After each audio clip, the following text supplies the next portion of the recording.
మా ధాన్యం కొనండి, మాకు న్యాయం కావాలి. క్వింటాల్కు 4 నుండి 10 కేజీల కోతలు ఆపండి, మాకు న్యాయం కావాలి. రైతులకు కనీస మద్దతు ధర కావాలి. మద్దతు ధర మా హక్కు. జనవరి 28, 2026న బుధవారం ఒడిశా రాష్ట్రవ్యాప్త బంద్కు నవనిర్మాణ్ కృషక్ సంఘటన్ అనే రైతు సంఘం పిలుపునిచ్చింది. ముఖ్యంగా పర్లాఖెముండి, గజపతి జిల్లా మరియు ఒడిశా రాష్ట్రంలోని అన్ని ప్రాంతాల్లో రైతులు ఎందుకు నిరసన తెలుపుతున్నారో ఆ వివరాలిప్పుడు తెలుసుకుందాం.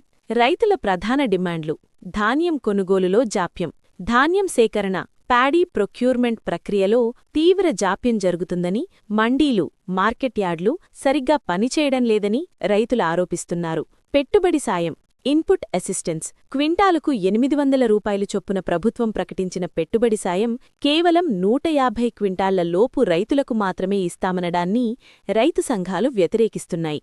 ఇది అందరికీ వర్తింపచెయ్యాలని డిమాండ్ చేస్తున్నారు. మండీలలో కోతలు, కట్నీ చట్నీ, నాణ్యత, ఎఫ్ఈక్యూ నామ్స్ నెపంతో రైతుల నుంచి కొనే ధాన్యం బరువులో క్వింటాలుకు 4 నుండి 10 కిలోల వరకు కోత విధిస్తున్నారని, దీనివల్ల రైతులు భారీగా నష్టపోతున్నారని వారు ఆవేదన వ్యక్తం చేస్తున్నారు. పెన్షన్ డిమాండ్: రైతులకు గౌరవప్రదమైన భద్రతా భత్యం అందించాలని డిమాండ్ చేస్తున్నారు. 2. ఇతర ప్రజా సమస్యలు: రైతు సమస్యలతో పాటు మరికొన్ని అంశాలను కూడా ఈ బంద్ ఎజెండాలో చేర్చారు. విద్యుత్ స్మార్ట్ మీటర్లు: టాటా పవర్ వంటి సంస్థలే ఏర్పాటు చేస్తున్న స్మార్ట్ మీటర్లు, పెరిగిన విద్యుత్ ఛార్జీలకు వ్యతిరేకంగా నిరసన.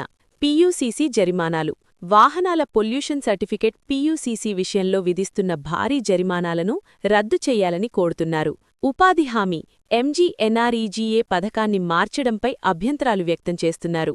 3. గజపతి జిల్లా పర్లాఖెముండిలో పరిస్థితి: గజపతి జిల్లాలోని పర్లాఖెముండిలో రైతులు ఫారెస్ట్ కూడలి వద్ద వినూత్న నిరసనలకు సిద్ధమయ్యారు. చాలా మంది రైతులు టోకెన్లు ఉన్నా ధాన్యం అమ్మలేకపోతున్నామని, మండీల నిర్వహణ అస్తవ్యస్తంగా ఉందని ఆందోళన చెందుతున్నారు. జనవరి 28 బంద్లో భాగంగా గజపతి జిల్లా వ్యాప్తంగా ఉదయం 6 గంటల నుండి మధ్యాహ్నం 2 గంటల వరకు నిరసనలు, రహదారుల దిగ్బంధనం వంటి కార్యక్రమాలు చేపట్టే అవకాశముంది. ముఖ్య గమనిక: అత్యవసర సేవలు, హాస్పిటల్స్, అంబులెన్స్, మందుల దుకాణాలు మినహా మిగిలిన వ్యాపార, రవాణా సంస్థలు ఈ బంద్ ప్రభావంతో నిలిచిపోయే అవకాశముంది.